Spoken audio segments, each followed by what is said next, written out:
Si vous cherchez à passer une bonne nuit de sommeil en voyage, eh bien, suivez mes conseils parce que j'ai vraiment passé par là et j'ai essayé tous ces conseils que je vais vous donner. Selon le Centre de contrôle de prévention des maladies, un tiers des Américains déclarent avoir moins de 7 heures de sommeil la nuit. Un manque de repos peut entraîner des problèmes de santé comme le diabète type 2, les maladies cardiaques, l'obésité, la dépression, selon les CDC. L'une des façons dont les gens luttent contre les nuits blanches est de se tourner vers des hôtels qui sont des endroits pour se ressourcer et pratiquer de meilleures habitudes nocturnes très élites et très conscientes. Equinox Hotel Hudson Yard a fait appel à des psychologues du sommeil qui ont optimisé les chambres pour aider les gens à somnoler avec des espaces sombres. Ils ont des murs qui annulent le son. Ils ont des fenêtres noires et des systèmes de contrôle de la température pour un environnement de repos parfait. Et l'hôtel de New York aussi propose des kits sommeil dans un mini-bar. C'est plus de la boisson qu'on donne, on donne des kits sommeil. C'est un rituel de coucher pour vous faciliter une bonne nuit de sommeil. C'est quand même l'évolution qui se passe.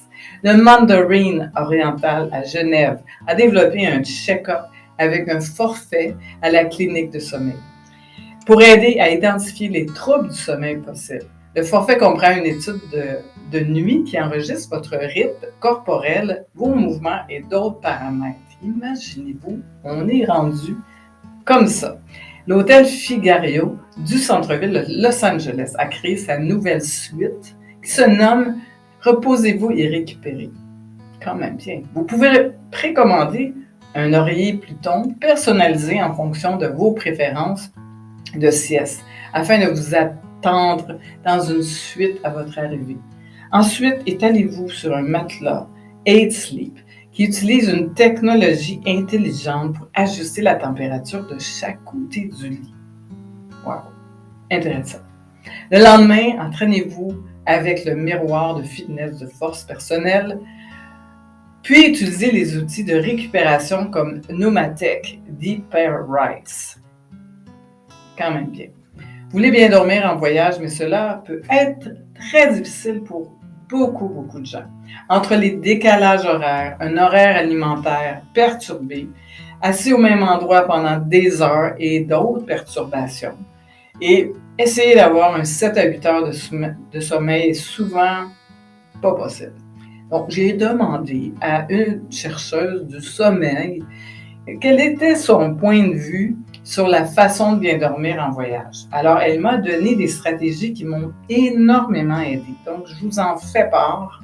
C'est pour ça qu'on donne une formation avec tellement de bons points. Donc, première chose, ajustez votre horaire de sommeil à l'avance quand vous êtes en décalage horaire. Apportez un morceau de votre maison, c'est drôle à dire. Moi, je m'apporte souvent ma tête d'oreiller avec des choses qui sentent ma maison, qui sentent moi. Je crée un environnement de sommeil quand j'arrive et déplacez votre corps et sortez, allez prendre de l'air avant de vous coucher.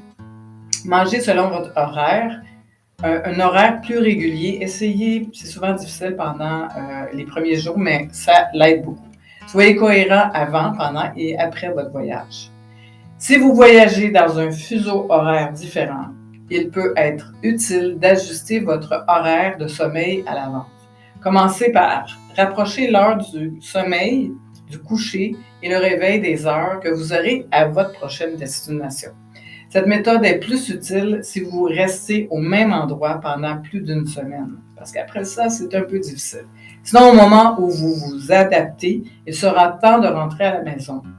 Et là, c'est pas drôle.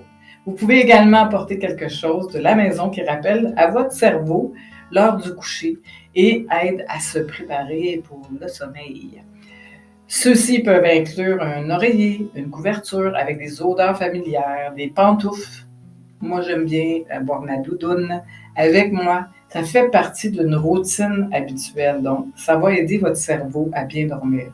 Ajustez votre horaire de sommeil, comme je disais, à l'avance.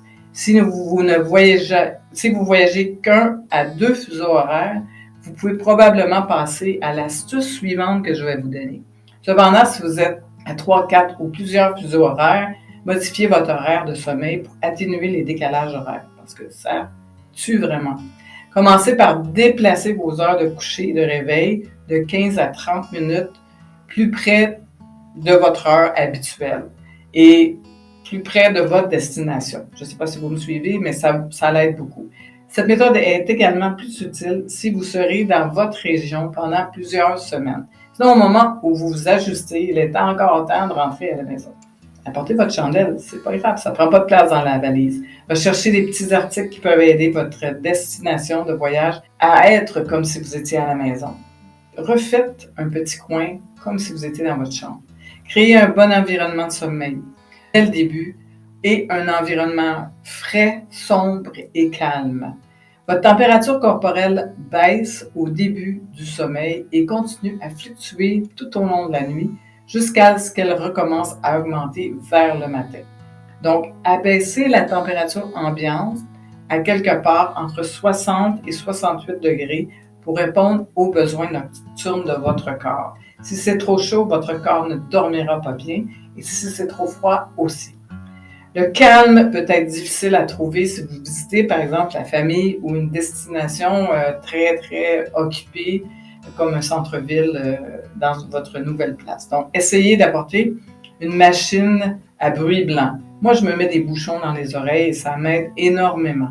Donc, souvent, les espaces limités dans votre valise, téléchargez une application de bruit blanc. Donc, c'est vraiment quelque chose que vous écoutez, c'est un fond de musique et ça l'aide beaucoup de gens à dormir. La lumière peut également être un perturbateur majeur du sommeil.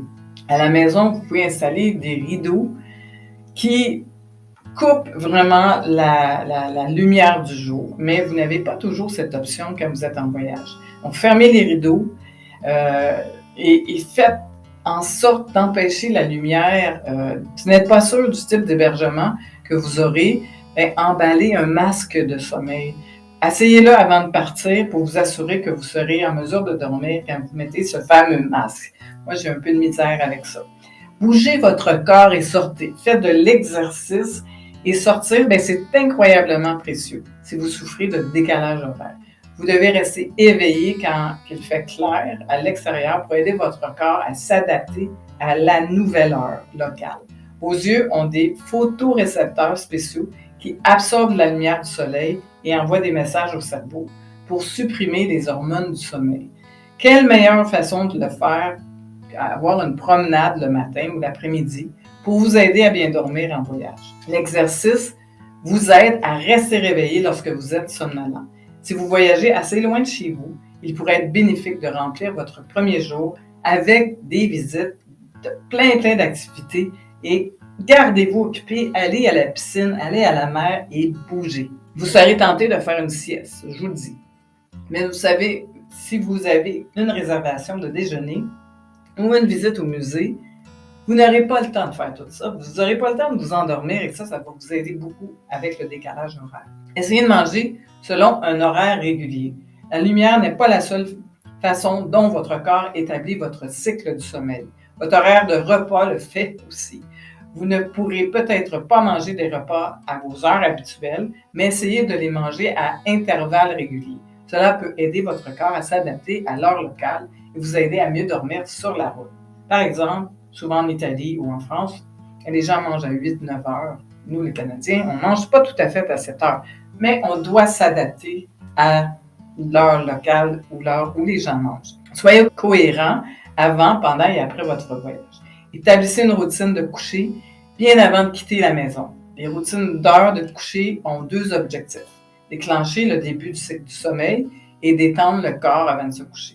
Vous avez besoin des deux lorsque vous êtes loin de la maison. Si vous changez normalement dans votre pyjama, vous brossez les dents, vous lisez un livre, vous regardez la télé avant de vous endormir, votre cerveau reconnaîtra ce modèle même lorsque vous êtes dans une chambre inconnue et à une heure totalement différente de l'heure où vous êtes supposé de vous coucher. Cependant, pour être efficace, vous devez avoir ce modèle établi bien avant de partir.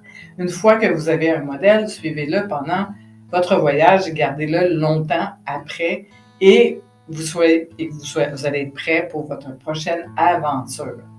Voyager est idéal pour votre âme, mais assurez-vous d'obtenir un bon sommeil aussi. Planifiez à l'avance et emballez des éléments de confort qui vont vous aider à vous reposer parce que c'est très, très, très important pour avoir un bon voyage. Parce que moi, je me souviens d'avoir voyagé sans bien dormir et mon voyage a été catastrophique. Donc, je trouve le son des tempêtes d'été apaisant. Donc, j'écoute toujours un peu la pluie avant de me coucher et ça me fait un bruit à l'arrière et ça m'aide beaucoup. Si vous avez aimé cette vidéo, allez dans la section membres. Je vous mets le lien en dessous du vidéo et laissez-moi un commentaire et ça va aider sûrement d'autres gens qui prennent la formation. Alors, j'adore lire les commentaires et on se voit dans la prochaine vidéo et dormez bien.